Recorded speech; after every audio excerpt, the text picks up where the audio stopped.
In 2005, the plant on the cork stoppers had been finalized and delivered, and a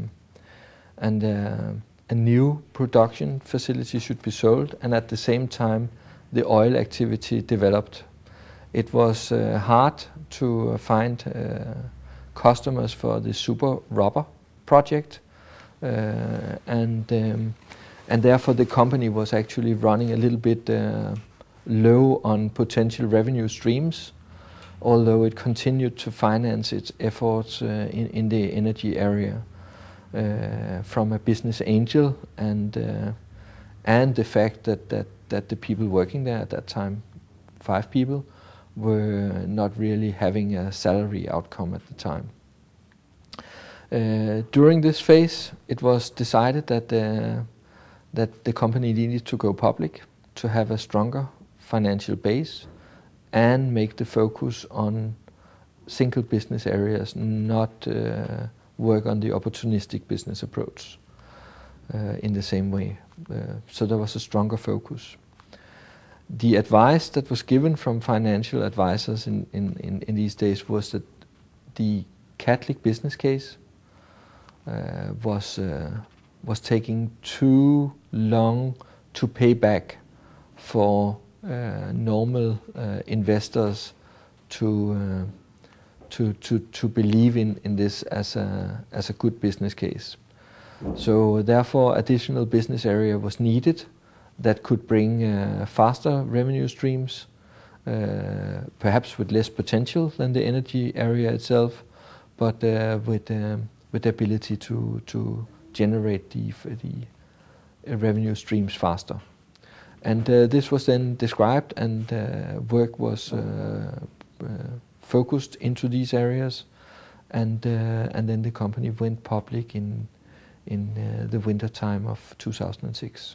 It was an enormously mentally stressing period, because first of all, making a prospectus and making it understandable and straight in business sense with the advisors that's supposed to guide you through this process did a fantastic job, but this was far from the normal activity of being an inventor and a creative person as an engineer.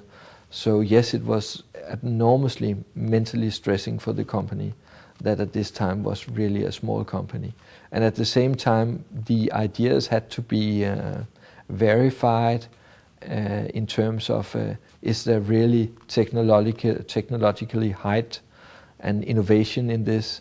Does the product potentially have a market potential as described? How big are they? And these kind of activities that was only to be made with the staff working there then, which all had only a technical background.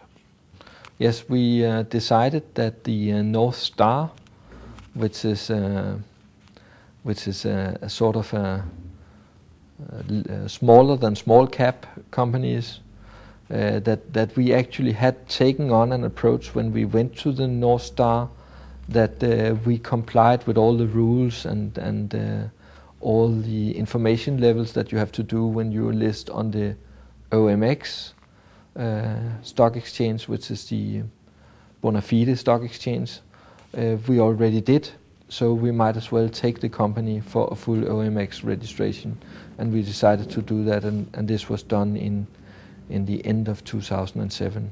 Of course, also due to the fact that the revenue streams were not sufficient to finance the company at this time. The license revenues were not really early enough in terms of coming in, and a challenge was that we were not getting the down payments that we expected when we make a license agreement, that the licensee is paying an initial fee for getting the knowledge, and this we found was difficult when the product that we offered was not commercially proven to be performing in advance.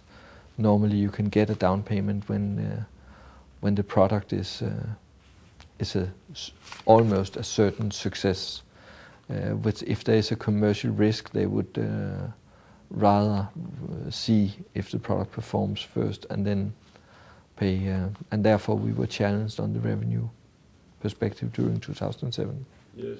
And what was the outcome of that listing? Was that fully? That was fully signed, and that was actually signed for more than what we had offered. So yes, we were sold out even before the last day of the listing, which was very successful. And it was also less mentally stressing because now we had learned the discipline of making a prospectus. We had learned to work with lawyers, accountants, and financial advisors, and make investor presentations and work on these disciplines. And at the same time, we also were a little bit stronger in terms of human resources in the company. So we could actually deal with this work and at the same time also further develop our technologies.